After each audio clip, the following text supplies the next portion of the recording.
Welcome, everyone, to Outpost Unknown's first review in quite a while. Today, we're going to talk about Indiana Jones and the Dial of Destiny, directed by James Mangold, who is famous for directing Logan, a very Fuck him. well-loved, very well-loved Fuck Logan. superhero film. This is the fifth Indiana Jones movie, and it is allegedly the final one that's going to star Harrison Ford. Of course, Indiana Jones, beloved 80s action hero, started with Raiders of the Lost Ark, then went to Temple of Doom, Last Crusade. We don't like to talk about Kingdom of the Crystal Skull, although maybe there will be some comparisons to that when we talk about Dial of Destiny. So, before we jump into the review, and I turn it over to Ploticus to try to make his way through this plot, God. how much affinity do you have for Indiana Jones? Did you love this series growing up? Is that why you went to the movies to go see this for kind of like nostalgia purposes, or is this just something you're like, I kind of like it, all right, and I just went because I wanted to do something today? No, I love Indiana Jones. It was one of my favorite film series growing up. I know I'm in the minority on this, but Temple of Doom, of all of the original trilogy, is one of my favorite movies. Not my favorite Indiana Jones movie, favorite movies out of Okay. all of the movies in existence. I fucking love Temple of Doom, love the original trilogy. Kingdom of the Crystal Skull exists. But I was excited to see what they could do with a part 5. Okay. Like you, I loved Indiana Jones as a kid. I also love Temple of Doom. I think I like Raiders of the Lost Ark better, but I always love Temple of Doom. It's like the black sheep of the original trilogy. But I love it, like chilled monkey brains. I love it. Just everything about it. Every Um, part of Temple of Doom is great. oh, I agree. Every part. I love it. I absolutely love it as well. And yeah, I remember back in like I was like 2008 or something is when Kingdom of the Crystal Skull came out, and I remember being deeply deeply disappointed by that movie, and there's a reason why, which I'll get into when we talk about Dial of Destiny. But let's just get into it. What is this about? Okay, well, a de-aged Harrison Ford and his good buddy Basil, they're back in the 1940s. They're trying to stop the Nazis from stealing a train full of just ancient treasures. Specifically, they want the Lance of Longinus, I don't know how to pronounce it, the Spear of Destiny, the Spear... Longinus. Yeah, whatever Matt just said. The Spear of Destiny. They want the Spear of Destiny, the spear that stabbed Christ, because Hitler believes that it has magic powers. Indiana Jones and Mads Mikkelsen, or whatever his name is, who is the main evil Nazi in this movie, they both immediately figure out that it's bogus, and so they're not interested anymore. Harrison Ford wants to save the train of treasure, but Mad says, if you really want to impress Hitler, give him this. Give him the Dial of Destiny. And so they've discovered half of the Dial of Destiny.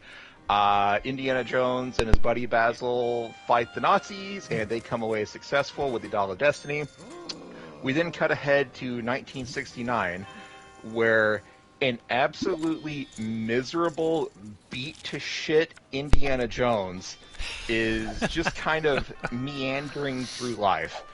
He's just retiring at a job that he doesn't care. He's still teaching, but he just retired from teaching at a school where no one gives a shit about him. Like, he got some present for his retirement. He immediately gave it away to, like, a homeless person on the street.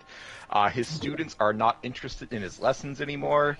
Mutt is dead. His entire life just imploded off screen. His son Mutt died, which destroyed his marriage to Marion. And that is where we pick up the story of Mr. Indiana Jones. He is teaching his final lesson, and who should show up to his final lesson but his goddaughter, who is Basil's actual daughter. They reconnect, and she is very interested in the dial, and it turns out Indiana Jones saved it for all these years. It's been in storage somewhere, despite telling Basil that he was going to destroy it because it drove Basil crazy. Who else wants the dial in this movie? Well, Helena, the goddaughter, wants it because it turns out she is a black market, like, antiquities dealer. She's an awful human being. She is. The CIA wants it because they want to, I think, capture her. I don't think they wanted the dial. I think they wanted her. But unfortunately for everyone, the CIA has been infiltrated by Nazis, specifically Mads Mikkelsen, who was Hail one of the Hydra. Nazis. Yeah, he was brought over after the end of World War II because he was smart enough to be useful to the United States, and so he was part of the program to put a man on the moon.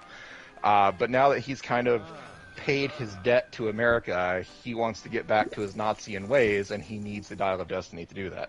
And so they go on this pretty standard Indiana Jones globe-trotting mission to find the dial. And the goal of Mads Mikkelsen is not to go back in time and kill Ike or Winston Churchill or any of the Allied leaders. He is specifically going back in time to kill Hitler because he believes that Hitler did a good job in the beginning, propping up the Nazis, but then his military, intelligence was lacking. So he holds Hitler personally responsible for losing the war. And so he's going to go back in time to kill Hitler and presumably take his place or maybe promote his Nazi buddies. I didn't actually know what his plan was once he killed Hitler, but he's going to kill Hitler. I think he thought that when Hitler was dead, that there would no longer be any stupid decisions made, like attacking the Soviet Union in the middle of winter, and then somebody would have just stepped up and I guess made smart decisions. Yeah. I wasn't sure. Like, was he planning on stepping up, or was he just going to kill Hitler and step out of the way, assuming that the Nazis would then win? I don't know, but his plan was to go back in time and kill Hitler. And so they get the Dial of Destiny, and the way the dial works is like it's time travel, which I love me some time travel, Matt. But it's time travel. But it's not a time machine. It doesn't like open a time portal or anything. The way they set it up is like time portals are just a naturally occurring part of the Indiana Jones universe now.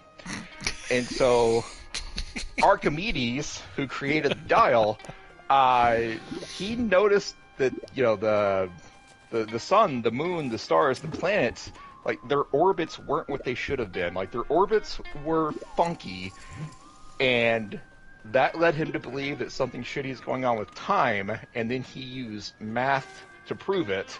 Yeah, they do. It's funny because I was just telling you, like in the chat room or whenever last time we were talking about Indiana Jones before I saw this movie, I was like, the Indiana Jones works best when it's grounded in reality and there's a supernatural element to it. But they go out of their way in this movie to be like, it's not a supernatural thing, everybody. It's math. It's science. They use math to time travel. Regardless, just go along for the ride. Time travel exists. The dial is not a time machine. Rather, it's more like a compass that points you to the nearest time portal. How exactly you control where you're supposed to be going, I don't know. But the twist at the end is the dial only points you towards a portal that takes you back to like the 200s BC in the Siege of Syracuse, because Archimedes created the dial with the hopes that one day someone from the future would come back in time and help them beat the Romans. Nazis die. Indiana Jones just quits. But he gets punched in the face by Helena and brought back to the future, where he reunites with Marion. Happy ending? ? Yeah, I'll go ahead and give my thoughts on this movie. There is very little that I liked about this movie. I hated Crystal Skull. I know you might have a slightly different take on it, but I hated it's fine. it. It's fine. I hated it. And I realized when I was watching this movie why I don't like Crystal Skull and I don't like Dial of Destiny. And I mentioned this in the chat room today. It's like there's no joy in these movies. The original trilogy traded on joy and wonder and how fun it was to see Indiana Jones discover these various things. And when there is an action fight scene where it's Indiana Jones and he's on the front hood of the fucking truck and it's like 20 minutes of him on a practical car that's moving, doing all these awesome things that we were like, wow, man, that is awesome. Look at this guy, this average looking dude who can do all this stuff. It was so cool. I actually compared a scene in this movie to Temple of Doom. In Temple of Doom, there's this wonderful, wonderful moment. It's the bug scene, right? When they have all these bugs all over them and everything like that. In this movie, there's a similar scene, but it's like CG. What's the word I'm looking for? Sort of like the centipedes. It's like CG centipedes, and they're running around and stuff. And I'm comparing like those types of scenes to one another because ostensibly when they made this movie, they're like, oh, well, that's a classic scene in Indiana Jones. Let's put bugs all over the female, and she'll freak out, and it'll be creepy because there's creepy crawlies all over. But it's all CG.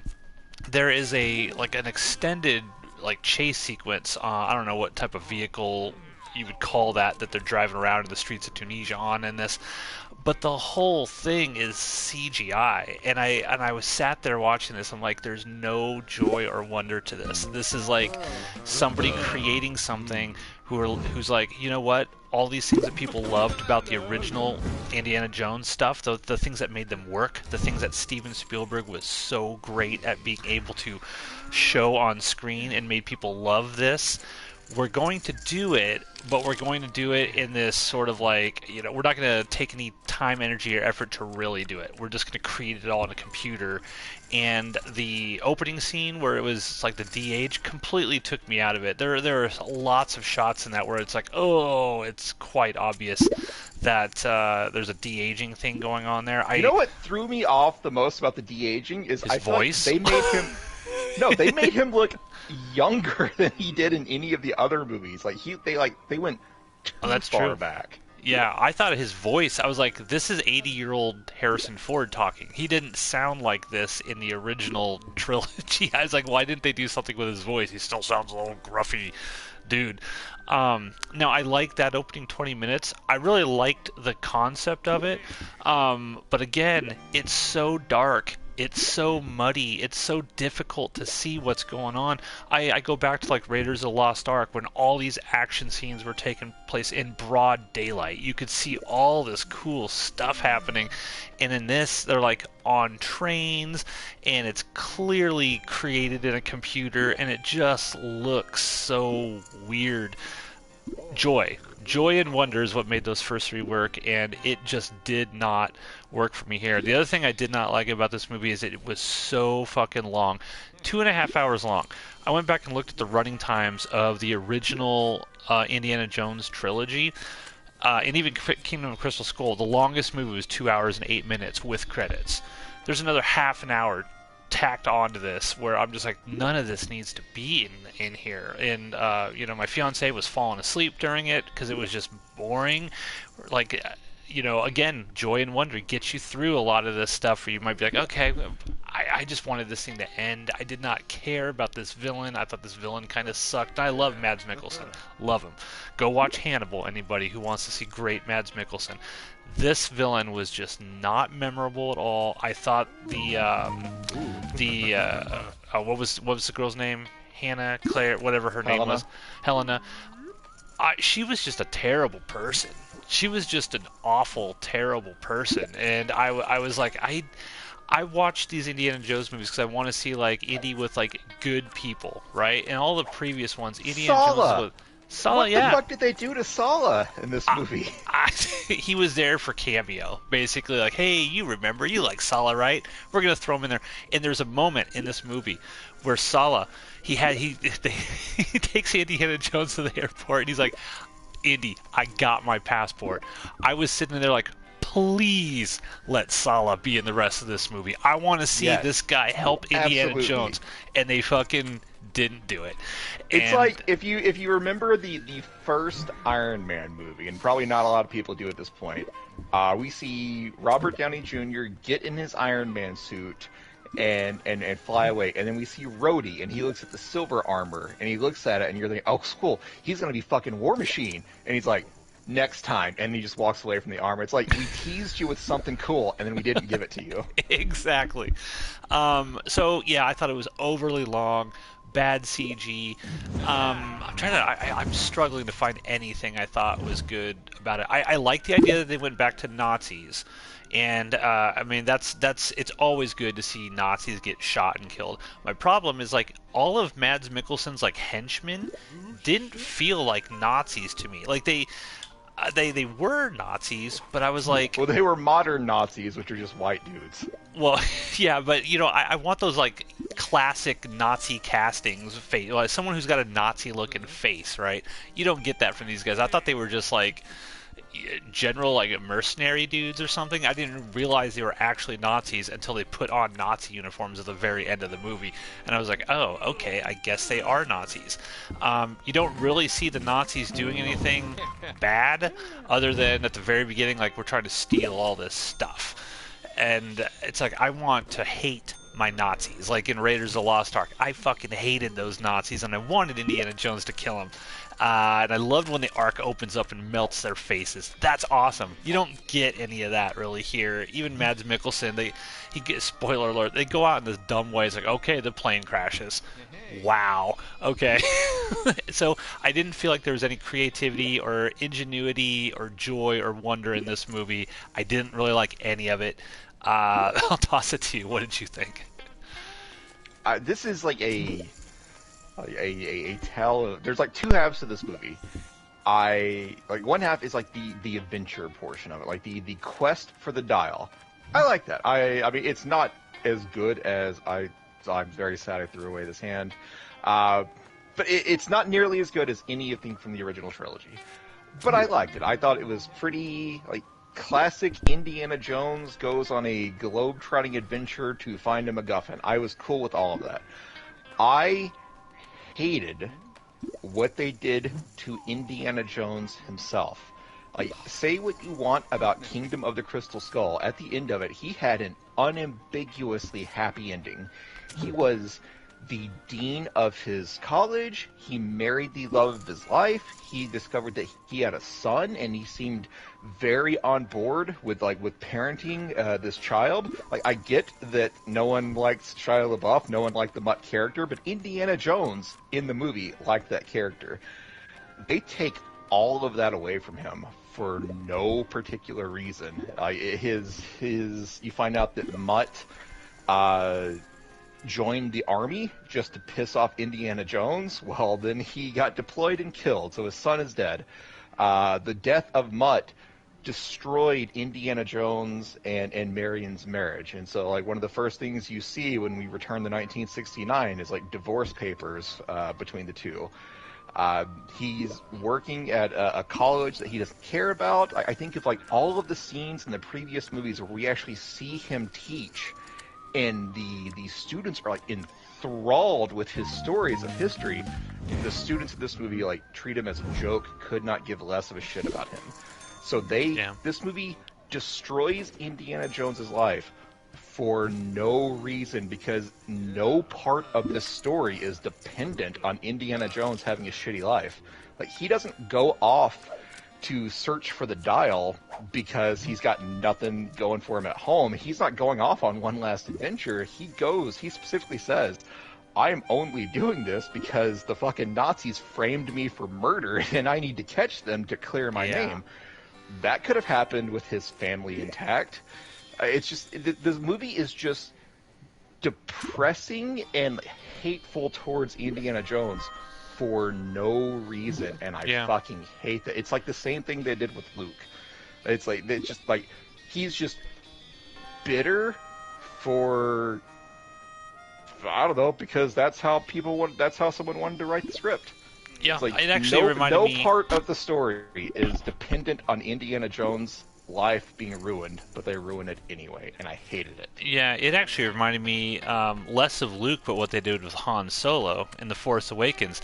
You know, at the end of Return of the Jedi, Han Solo's with Princess Leia and stuff. By the time you get to Force Awakens, Han and Princess Leia are no longer together. Their relationship is broken up. Their kid may as well be dead. Yeah, their kid is essentially dead to them, right? And, you know, he's just out. Basically, he's just kind of... he goes from this great iconic hero to I'm just a lowly smuggler again, trying to get my way. I've lost the Millennium Falcon. I've lost everything, and I I don't understand why Lucasfilm is taking these iconic classic Disney. heroes and deconstructing them to make them the things that people don't want them to be. Is it just to prop up Disney, other of characters? all I don't fucking know. companies, is suddenly against happy endings, at least if you're an old character that got their start at Lucasfilm. It's weird. I mean, like, if you gave Indiana Jones, if the movie started and Indiana Jones is loving life, how is the rest of the movie different? Like, it's not. It's like, not. they just did this for the fuck of it. Because It's not. someone decided that the heroes shouldn't get happy endings. And I hate again, it. another example of this, similar to your Luke analogy, is, Indiana Jones established he's got this friend, right? He's the goddaughter of this guy's, kid, which means he must be pretty close to Basil, right?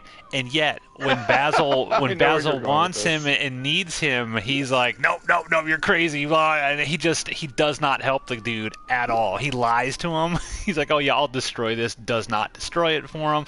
And I'm just kind of like, what are you doing? This is not what this character would do. It is not what this character would ever do. And I for the life of me, I cannot understand why decisions are made at Lucasfilm to take these characters that people love, and there's a reason why people loved Han Solo and Indiana Jones and Luke Skywalker. It's not just because, oh yeah, Mark Hamill and Harrison Ford, people liked them for that. It's because these characters grow over the course of these films. They go from a certain type of person all the way up to, what people want to realize is, or think of as the idealized version of themselves. If they were put in this situation that, oh, okay, they overcome their problems and they became a better person. Nobody wants to go back and revisit these characters who have then regressed from the point where people identified with loving them so much. Like, oh man, I could see myself doing this. I could see myself becoming a better person, a better human being, and having a happy ending, so to speak. That's what the movies are all about. That's what these adventure movies are all about. And they don't do that. They take that away from these iconic characters, and there must be a reason. And I can't imagine it's just because, like, oh well, we're propping up other characters, right? I don't think the girl in this, they don't really set her up as the next Indiana Jones or anything like that. At least I didn't get that sense. No, not so at all. It's not like setting her up. She kind of like reunites Indy with Marion, and then she goes to get ice cream. Like, if they have plans for her, they are not discussed in this movie. Yeah. And it's like, where if you're going to bring back, like, iconic characters, where's Short Round?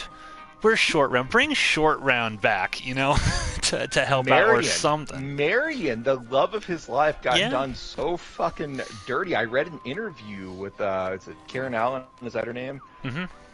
And she was talking about how, from what I was told, the early versions of the story had Marion in it a lot more, and then it got cut to what we got, which is basically just an extended cameo at the end. Yeah, it just feels tacked on and forced. There's no interaction. Like, you could have made that ending scene a lot more powerful if there had been some sort of interaction with Indiana and her earlier on in the movie.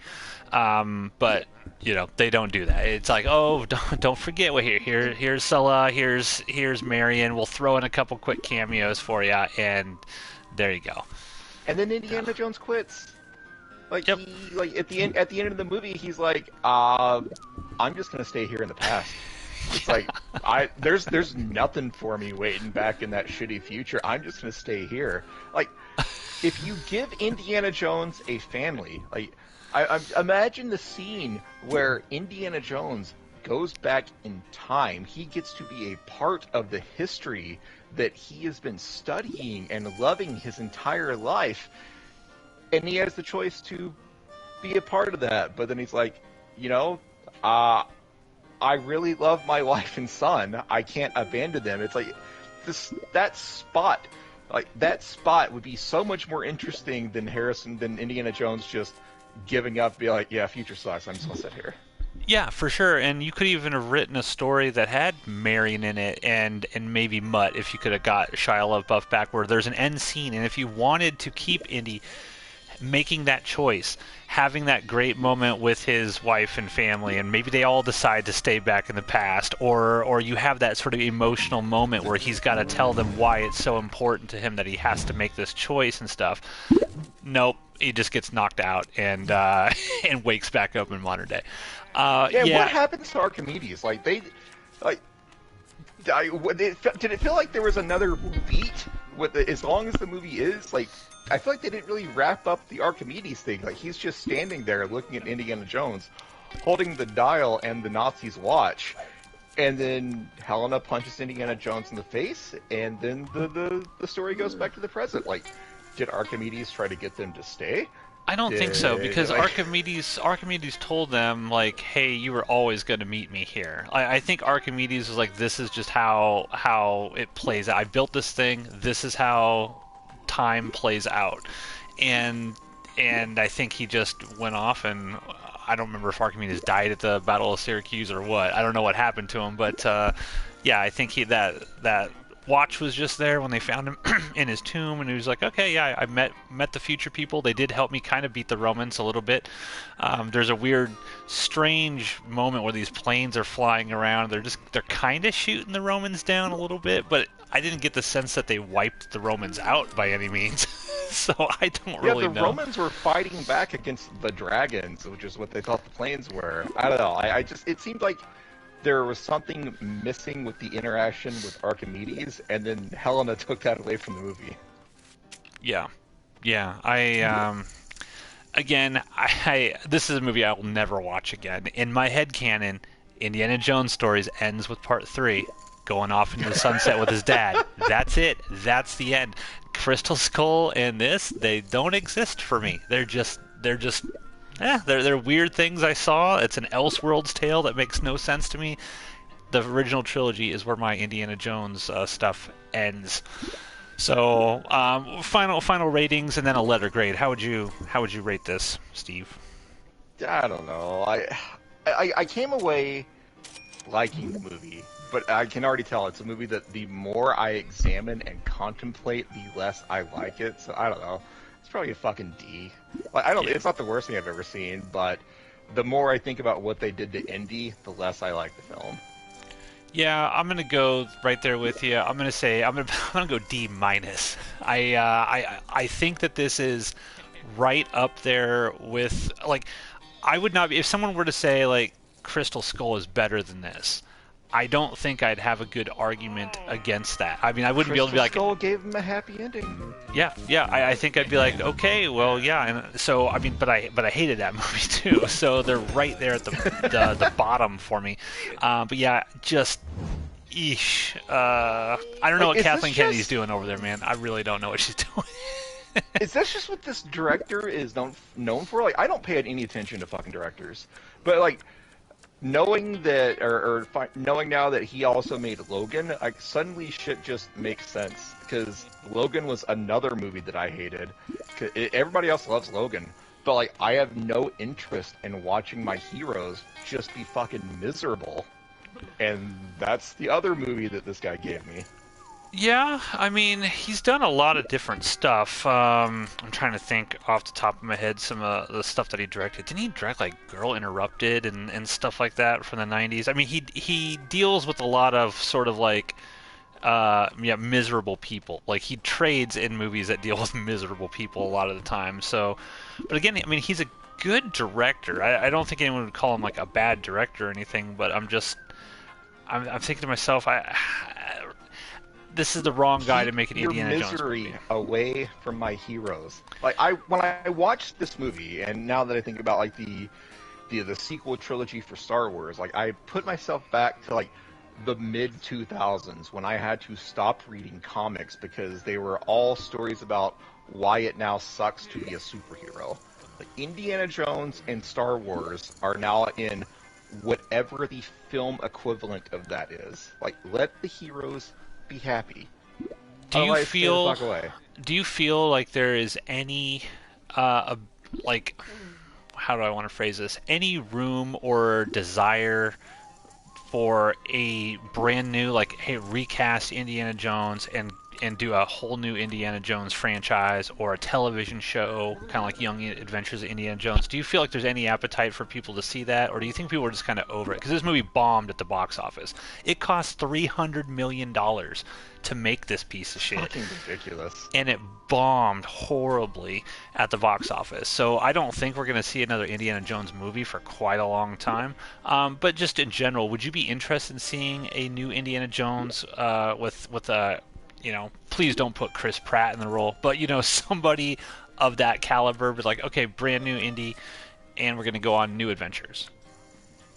I mean, I'd give it a shot. Like, it has to be a reboot. Like, I am someone who's kind of anti-prequel, and it's like I'm no longer interested in like a story that takes place after Last Crusade, before Crystal Skull. Like, I know it happens down the line. Like, the story can't fix the ending that I saw from 30 years in Indiana Jones. You just put it out of your head, Steve, like it never happened, and then it fixes it just fine. It's canon. It happened.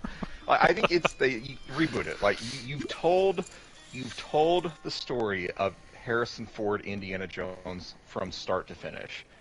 You've got to start over at this point if you want to do something else with the franchise.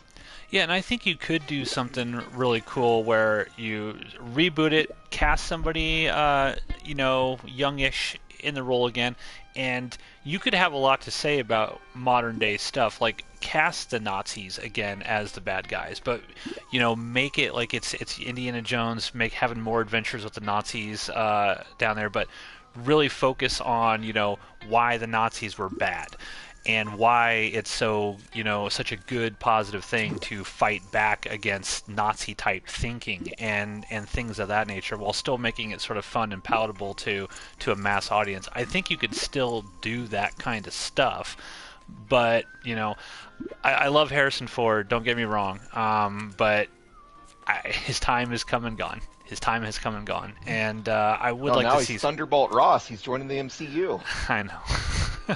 I know. Oh God. So yeah. The Red Hulk. Imagine Red Hulk with Harrison Ford's old man voice, because that's what we're gonna get. He's. God, I don't know. The MCU direction's a completely separate show. We'll have a show at some point, maybe a two Matts, one Steve. Where we're talking about what has happened to the MCU. I haven't even started watching Secret Invasion yet. I don't even think I'm going to. Like, I don't even care. That's how much MCU is hurting right now. But so yeah, everyone, thanks. What did you think of Indiana Jones and the Dial of Destiny? Got a cool title. I love the title of it for sure. Where did you like it? Did you think that we're on base with how kind of bad the bad parts of this movie were? Let us know down in the comments. And with that, we'll see you next time on Transmissions from the Outpost.